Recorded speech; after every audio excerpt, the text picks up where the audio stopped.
You saved $500,000. You worked hard for it, sacrificed for it, and now you're finally thinking about retiring. But here's the question nobody is asking out loud. Is $500,000 actually enough? Because the retirement reality that most financial advisors won't tell you straight to your face might completely change how you see that number. Welcome! This is Ron, and you are watching the channel that breaks down your financial future without the fluff and without the false promises. If you are serious about building real retirement security, hit that like button right now and subscribe so you never miss a video. Today, we are talking about what life actually looks like when you retire on just $500,000. The good, the hard truth, and exactly what you need to know before you make that decision. Let's start with the math, because the math is everything here. $500,000 sounds like a lot of money. And honestly, it is. Most Americans retire with far less than that. But the moment you stop working and start withdrawing, that number begins to shrink, and it shrinks faster than most people expect. Financial planners have long used something called the 4% rule. The idea is simple. If you withdraw 4% of your portfolio each year, your money should last roughly 30 years. 4% of $500,000 is $20,000 per year. That is $1,666 per month.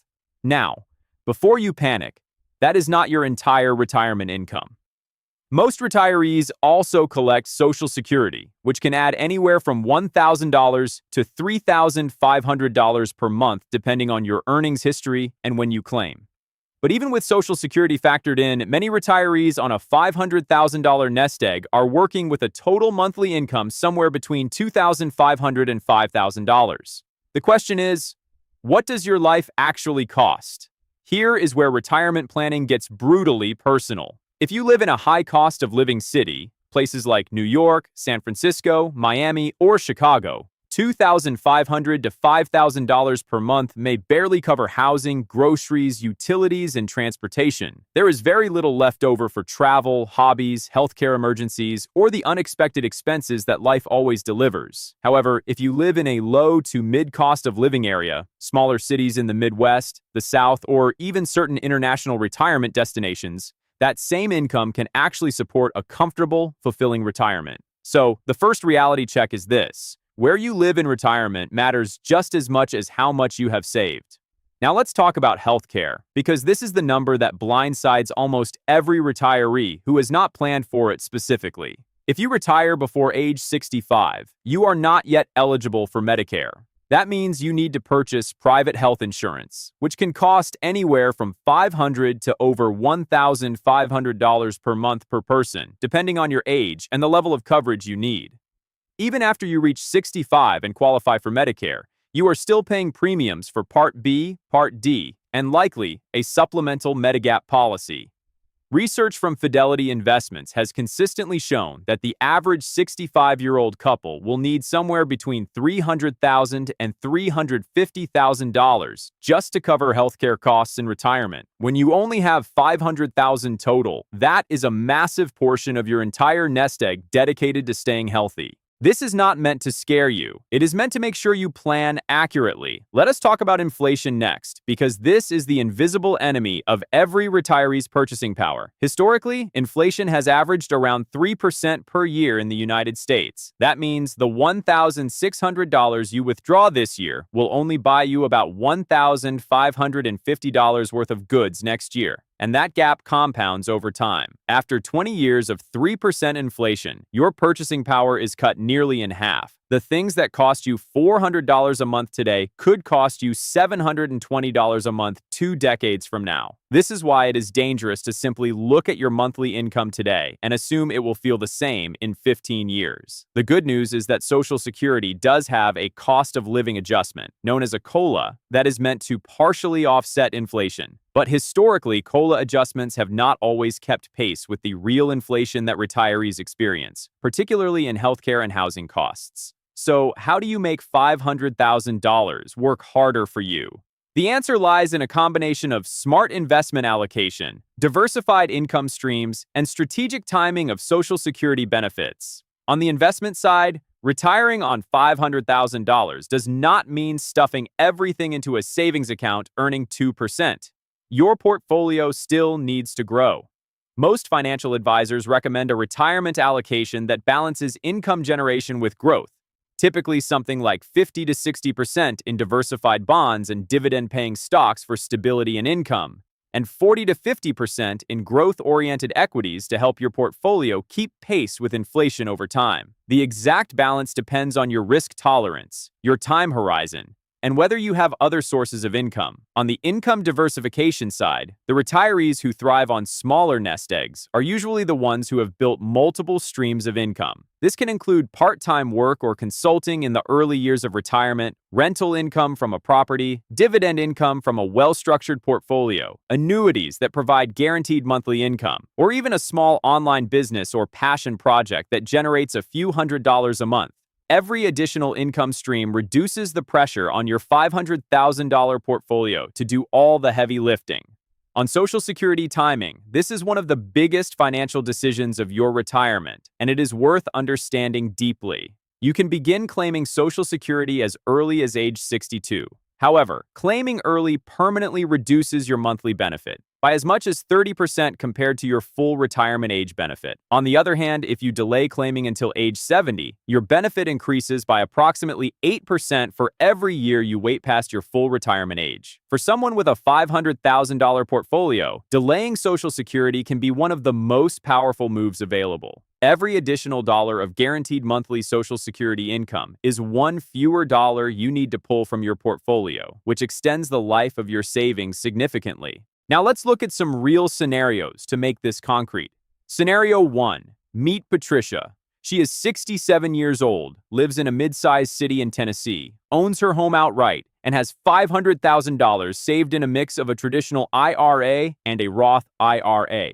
She claims Social Security at 67 and receives $2,200 per month. She withdraws 4% from her portfolio, giving her an additional $1,666 per month. Her total monthly income is approximately $3,866. Her monthly expenses, mortgage-free housing, utilities, groceries, transportation, healthcare premiums, and leisure, come to about $3,200. Patricia is comfortable. She is not taking luxury cruises every month, but she is living a genuinely good retirement with a buffer to handle surprises. Scenario 2. Meet David. He is 62 years old, lives in a high-cost city in California, still renting, and has $500,000 saved. He wants to retire now and plans to claim Social Security early at 62, receiving only $1,400 per month due to the early claiming reduction. He withdraws 4%, giving him $1,666 per month. His total income is approximately $3,066 per month. His monthly expenses in California, rent alone is $1,800 plus food, healthcare, transportation, and basics, push past $4,000 per month. David's portfolio starts eroding almost immediately. Without making changes, his savings could be largely depleted within 15 to 17 years, leaving him heavily dependent on Social Security alone in his late 70s and 80s. The difference between Patricia and David is not just geography, it is timing, planning, and the choices made in the years leading up to retirement. What about sequence of returns risk? This one often catches people off guard. Sequence of returns risk is the danger that you experience poor investment returns in the early years of your retirement. Even if the long-term average return of your portfolio is solid, a major market downturn in year 1 or year 2 of retirement can permanently damage your portfolio's ability to recover, because you are withdrawing money while the portfolio is down, locking in losses at the worst possible time. The 2008 financial crisis devastated retirees who had just entered retirement. The early 2020 market crash was another warning shot. To protect against this, many advisors recommend a bucket strategy, where you keep 1 to 2 years of living expenses in cash or very short-term safe assets, so you are never forced to sell investments at a loss to meet monthly expenses. Let us also address the question of legacy and estate planning. If leaving money to your children, grandchildren, or a cause you care about is important to you, then $500,000 requires even more careful management. Every dollar spent in retirement is a dollar not passed on. Working with an estate planning attorney and a fee-only financial planner can help you structure your withdrawals, beneficiary designations, and trust arrangements in a way that honors your values without compromising your own retirement security. And finally, let's talk about the psychological side of retiring on $500,000. Many people spend decades accumulating wealth, and the shift from saving to spending is emotionally difficult. Research in behavioral finance consistently shows that retirees who have more money than they need often still struggle to spend it, driven by fear that the money will run out. For those with exactly $500,000, this anxiety can be even more intense. The antidote to that anxiety is a written, detailed retirement income plan, a document that shows you, month by month and year by year, how your money will be spent, how your portfolio will be managed, and what the plan is if something goes wrong. People who have a written plan retire with significantly more confidence and peace of mind than those who are improvising. $500,000 is not a guarantee of an easy retirement, but it is absolutely a foundation from which a real, dignified, and fulfilling retirement can be built, if you approach it with clarity, intention, and the right strategy. So, here is the bottom line. $500,000 for retirement is real. It is workable. But it demands that you be honest with yourself about where you live, what you spend, when you claim Social Security, and how your money is invested. The people who struggle in retirement are not always the ones who save the least. Sometimes they are the ones who never stop to do the math. If this video helped you see your retirement picture more clearly, please hit that like button. It truly helps this channel grow, so we can keep making content like this for you. And if you have not subscribed yet, now is a great time to do it, because we are going to keep breaking down the numbers that matter most for your financial future. Drop your questions or your situation in the comments below. This is Ron, and I will see you in the next one.